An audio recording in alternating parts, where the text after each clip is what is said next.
T20 ವಿಶ್ವಕಪ್ನ 26ನೇ ಪಂದ್ಯದಲ್ಲಿ West Indies ತಂಡ ಗೆದ್ದಿದೆ. ಮೊದಲು ಬ್ಯಾಟಿಂಗ್ಗೆ ಬಂದ ವೆಸ್ಟ್ ಇಂಡೀಸ್ 9 ವಿಕೆಟ್ ನಷ್ಟಕ್ಕೆ 149 ರನ್ ಗಳಿಸಿದೆ. ರುದರ್ಫೋರ್ಡ್ ಅವರು 39 ಎಸೆತಗಳಲ್ಲಿ ಅಜೇಯ 68 ರನ್ ಬಾರಿಸುವ ಮೂಲಕ 150 ರನ್ಗಳ ಟಾರ್ಗೆಟ್ ನೀಡಿದೆ.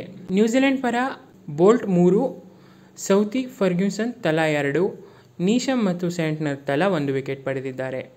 ನಂತರ ಚೇಸಿಂಗ್ ಸ್ಟಾರ್ಟ್ ಮಾಡಿದ ನ್ಯೂಜಿಲೆಂಡ್ ತಂಡ 9 ವಿಕೆಟ್ ನಷ್ಟಕ್ಕೆ 136 ರನ್ ಗಳಿಸುವ ಮೂಲಕ 13 ರನ್ಗಳ ಅಂತರದಿಂದ ಸೋತಿದೆ.